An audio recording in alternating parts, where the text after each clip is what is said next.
Ensuite, par rapport au RGO pathologique concernant les causes, elles sont souvent multifactorielles. Alors, ce qui est assez marrant, si on peut dire ça, c'est que la Haute Autorité de Santé, donc là, en fait, les informations que je vous donne, c'est une lettre de cadrage, ça date de 2023, donc c'est très récent, pour justement aiguiller le plus possible tous les médecins et tout le corps médical qui entoure les familles et les enfants avec un RGO. Et pourtant, dans leurs causes, elles sont très réduites. Une des causes qu'ils expliquent, ça va être les protéines de lait de vache. Donc ça, on s'en reparlera notamment sur quoi mettre en place pour diminuer le RGO. Donc ils parlent des protéines de lait de vache qui peuvent être mises en cause. Moi, je vais aller beaucoup plus loin que ça. C'est-à-dire que oui, ça peut être une cause principale, mais avec toutes les familles que j'ai rencontrées, avec ma propre fille, où j'ai vu que c'était pas que les protéines de lait de vache, il y avait toutes les protéines animales et au-delà, ça peut être à beaucoup d'alimentation. Et ça, il faut le garder en tête. Donc eux, ils parlent que de protéines lait de vache. Donc voilà, eux, c'est protéines lait de vache. Et ensuite, ça va être des termes très scientifiques. Ça va être plutôt au niveau physique. Et ça, il y aura des examens qui vous permettront de vérifier si tout va bien à ce niveau-là, s'il n'y a pas des malformations, des choses à opérer, etc. Je vais vous les nommer si vous avez envie de faire des recherches sur Internet, mais moi, je ne pousse pas ce côté-là parce que ce n'est pas mon métier, que même moi, leurs termes, c'est très compliqué.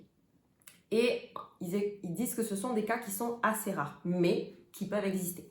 Donc, ils parlent notamment de sténose hypertrophique du pylore, si vous voulez vous le noter, sténose hypertrophique du pylore.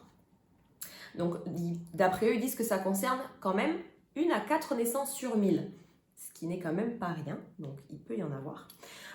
Et ils parlent aussi là de quelque chose de très très très rare, du syndrome de Sandiffer.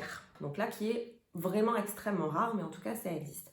Mais dans les reflux, on va dire qu'on entend de plus en plus parler, il y a beaucoup plus que ça. Et quand j'ai lu ce que la Haute Autorité de Santé écrivait, je me suis dit, mais c'est pas possible qu'on s'en tienne qu'à ça.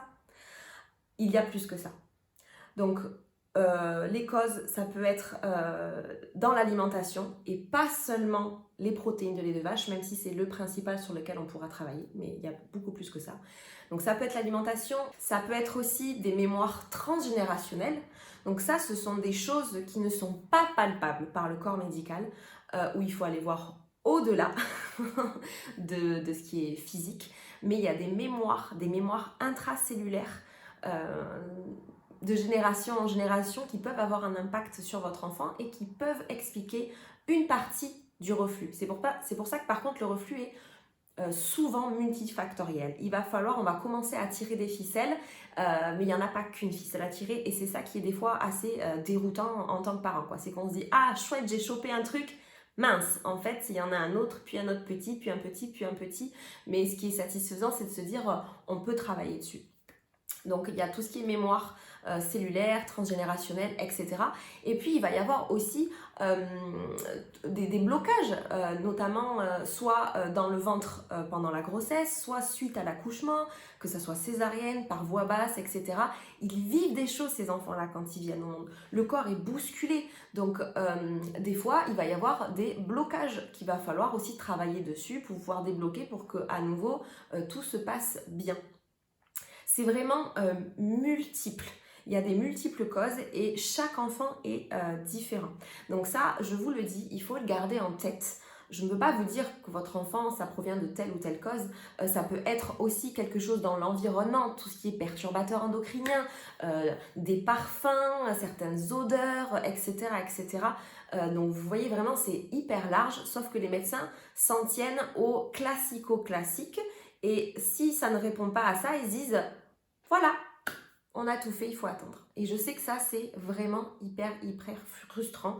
Donc, je vous comprends tout à fait. Moi, je suis passée par des étapes incroyables où j'ai même eu un pédiatre qui m'a dit « Madame, un reflux gastro-œsophagien pathologique ne peut pas du tout avoir comme origine une allergie alimentaire.